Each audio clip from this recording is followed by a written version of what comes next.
Of the 5 divine guardians sent to Middle-earth to combat Sauron, 2 vanished completely from the histories of the West, their fate one of the greatest unsolved mysteries of the Third Age. Their names are barely a whisper in the lore. Their mission was not to rally the elves and men of Gondor and Rohan, but to wage a secret war deep in the enemy's own lands.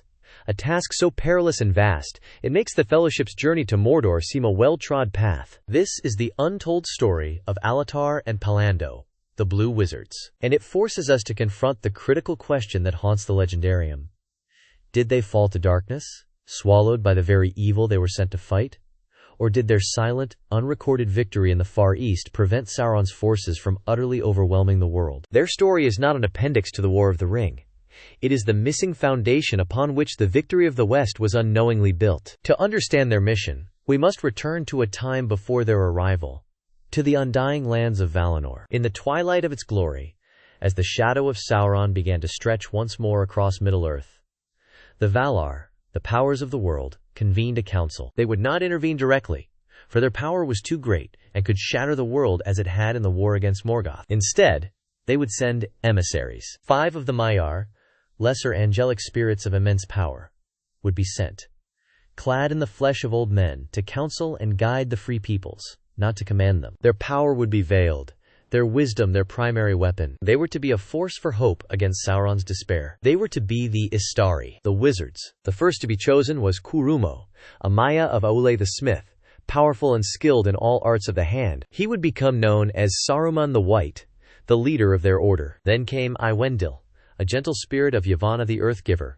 who would be known as Radagast the Brown, his heart concerned more with the beasts and birds than the affairs of men.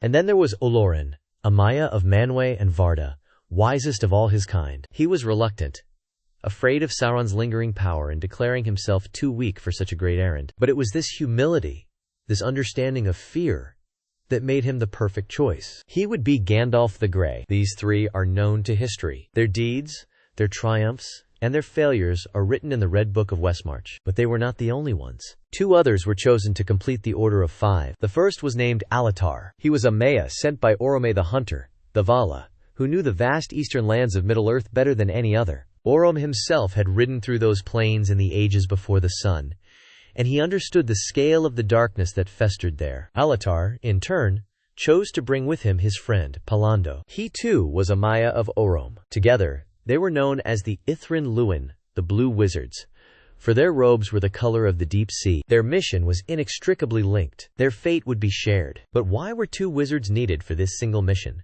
when Gandalf alone walked the West? The answer lies not in their power, but in the nature of the Vala who chose them, and the sheer, unending scale of the lands they were charged to influence. The west of Middle-earth, the lands of Elves and the kingdoms of the Dunedain, was but a fraction of the continent. The East was a world unto itself, a place of ancient kingdoms and innumerable peoples who had never known the light of the Valar. For thousands of years, these lands had been the sole dominion of Morgoth, and after him, his greatest servant, Sauron. Sauron was not merely a tyrant to them. He was a god. The cult of Melkor, the worship of darkness itself, was the state religion of entire empires. The men of the East, the Easterlings, were not simple barbarians.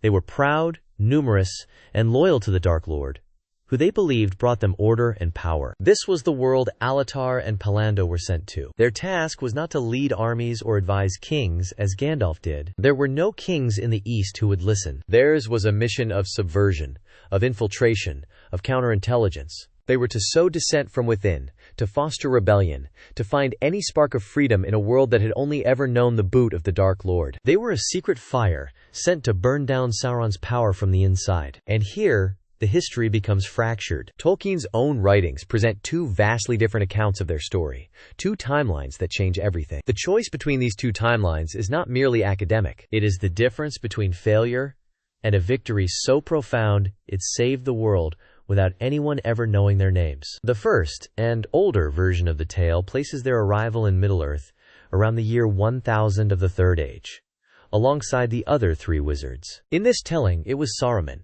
in his initial pride and desire to understand Sauron's arts, who journeyed into the vast East. He did not go alone. He took the Blue Wizards with him. Saruman remained in the East for a time, exploring and gathering knowledge, before returning to the west to claim the Tower of Orthanc and begin his own subtle machinations. But Alatar and Pallando never returned with him. They vanished into the vastness of Rohan. In this version, Saruman himself believed they had failed. He speculated that they had been ensnared by the very darkness they sought to counter, perhaps even founding their own secret cults of magic, becoming lords of their own hidden kingdoms, forgetting their sacred mission entirely. If this account is true, then their story is a tragedy. 2 of the 5 guardians sent to save the world were lost, their power either neutralized or, worse, turned to selfish ends, adding to the darkness rather than diminishing it. Their absence would have been a catastrophic blow to the plans of the Valar, a testament to the seductive power of Sauron's dominion in the east. But in his later years, Tolkien revisited this idea and conceived of a second, far more hopeful possibility. A timeline that places the Blue Wizards' arrival not in the Third Age, but far, far earlier, in the Second Age, around the year 1600. This was the very time the Rings of Power were being forged. Sauron was in Eregion, disguised as Anatar, the Lord of Gifts, deceiving the Elvensmiths. This changes their purpose entirely. In this version, they were not sent to counter a resurgent Sauron who had already built his Eastern Empire. They were sent as a preventative measure, a strategic move to disrupt Sauron's primary power base before he could fully leverage it against the West. Their mission was to trouble him in the East, while his attention was focused on the Elves in the West. If they succeeded, their victory was one of whispers, of fomenting rebellion and sowing discord among the enemy. But if they failed, their corruption could have birthed new evils, dark traditions that festered in the East long after Sauron was gone. Imagine their journey. They arrived not in the familiar lands of Eriador, but likely in the deep south, in the lands of the Haradrim. From there, they would have had to travel north and east, into the heart of Sauron's territories. They would have no allies, no ancient lore of the land to guide them, no welcoming elven havens. They were 2 old men, seemingly frail, in a world that respected only strength and ruthless power. They could not reveal their true nature. A direct confrontation would have been suicide, and would have violated the strictures of their order. So they had to work in the shadows, as agitators, as hermits sharing forgotten wisdom, as catalysts for dissent. Did they encourage local rebellions that forced Sauron to divert troops from his wars against the Elves, and later, Numenor? Did they discover and support hidden communities of men who still resisted the shadow, whose histories are now lost forever? Tolkien suggests this was precisely their impact. He wrote that they must have had a great influence on the history of the Second and Third Ages. The crucial evidence for their success is a simple, staggering question.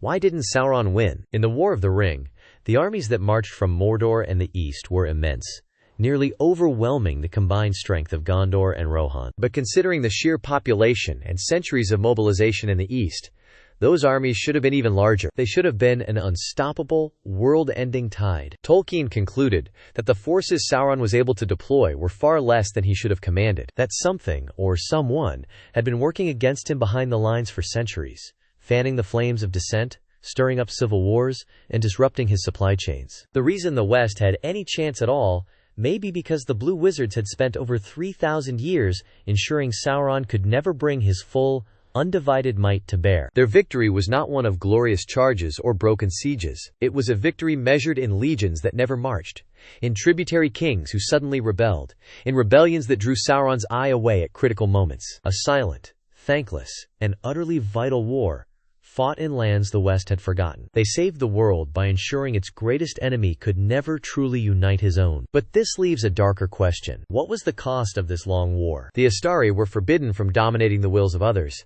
but to foment rebellion on such a scale would require more than mere suggestion. They were sent by Orom, the great hunter of monsters, the Vala known for his wrath and his direct, often violent, action against the creatures of Morgoth. It is possible Alatar and Pallando were of a different temperament than the patient Gandalf or the gentle Radagast. Perhaps their methods were more direct, more forceful. Perhaps, in their long struggle, the lines began to blur. In a world where Sauron's power was absolute, what compromises did they have to make? To fight a god king, did they have to become god kings themselves? At least in the eyes of the tribes they led? This is the fear that Saruman preyed upon, the idea that they had abandoned the mission to found their own magical traditions. And Tolkien's own notes contain a single, cryptic reference that changes the entire complexion of their fate. A reference that suggests they were not sent to combat Sauron at all, but a far more insidious and existential threat that lingered in the east. A threat tied directly to the very foundations of Arda's creation. This threat was not an army or a fortress, but an idea, a poison left in the hearts of men since the dawn of the world. Remember, Sauron was only Morgoth's lieutenant. The original Dark Lord had spent millennia corrupting the race of men, turning them towards the worship of darkness and power. When Morgoth was finally defeated and cast into the void, his spirit was gone, but his religion was not. In the vast, unchronicled lands of the East, far from the light of the Elves and the Valar, the cults of Melkor endured. They festered in secret societies and rose in dark kingdoms, a spiritual cancer that Sauron himself would later co-opt for his own purposes. What if that was their true mission? What if Alatar and Pallando, the Ithryn Luin, were not sent to be military strategists, but exorcists? Their task was not to disrupt Sauron's supply lines, but to wage a war for the very souls of the men of the East. A theological war against the oldest evil in existence. Think of the implications. This is a far more dangerous and difficult task. How do you defeat a faith? You cannot simply slay its followers.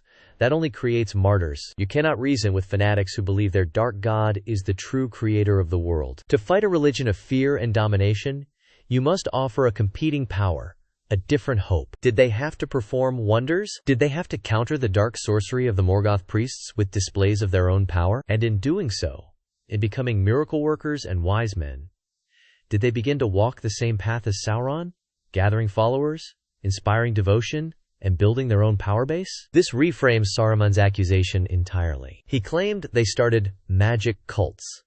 Perhaps they did, not for their own glory, but as a necessary countermeasure. Their mission would have been to hunt down the deepest roots of this ancient evil. They were agents of Orom the Hunter, after all. Theirs was a great hunt, not for monsters of flesh and blood, but for a monstrous idea that had poisoned humanity. And this puts them in direct conflict, not just with the nameless cults, but eventually with Sauron himself, for a very different reason. Sauron, in the Second Age, wanted to be king of the world, a god on earth. He had no desire to share power with the memory of his old master. He would have tried to absorb these cults, to rebrand their worship of Melkor into the worship of Sauron. The Blue Wizards could have used this. They could have fanned the flames of theological schism, turning the most ardent Morgoth worshippers against the upstart lieutenant who sought to usurp his master's throne. Their greatest victory, then, might have been ensuring that the forces of evil in the East could never truly unite. They pitted the old religion against the new, creating a century-spanning civil war within the heart of Sauron's own empire. They bled his potential allies dry long before they could ever march on Gondor. They didn't just sabotage an army. They broke the enemy's spirit from within, a silent, unsung victory that saved the West. But what if this victory came at a terrible price? What if, in winning the war for the souls of men, one of the wizards lost his own? This is the nature of the war they fought. A war of ideas is won with sacrifice and martyrdom. What if, to truly break the cult of a Dark Lord who took everything, one of them had to become a symbol of a being who gave everything away? Perhaps Pallando, the one from the gardens of Orom, spouse, Yavanna the giver of fruits, understood this best. He saw that to root out a religion of ultimate taking, he had to plant a new story, a legend of ultimate giving. He had to become the sacrifice. And Alatar, his friend, his only companion in that vast loneliness, had to be the one to make it so. Their story, then, is not one of failure or corruption. It is the story of the deepest tragedy and the most profound success. Pallando did not fall. He ascended. He shed his physical form to become a story, a whispered myth of the Sky Friend or the White Spirit who died to grant men freedom from the shadow.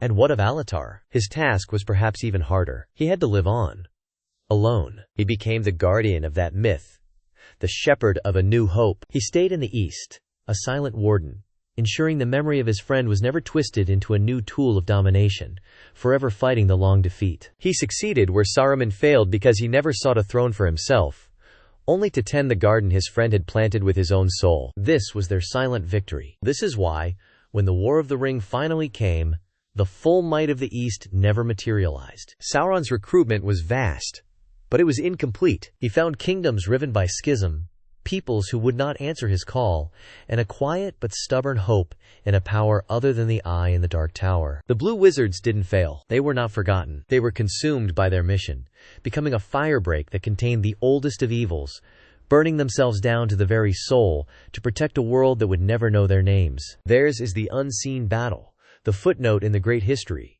which reminds us that the most important wars are not fought with swords, but for the heart and mind. Their fate remains a mystery, but perhaps in that mystery lies their greatest triumph. The history of Arda is filled with such stories, hidden in the margins and whispered in forgotten tongues. Tales of sacrifice, of impossible choices, and of the quiet heroes who held the line against the dark. And we will be here to tell them all. If you believe these stories deserve to be told, join our fellowship. Subscribe to the _Silmarillion_Chronicles and never miss a chapter in the greatest saga ever.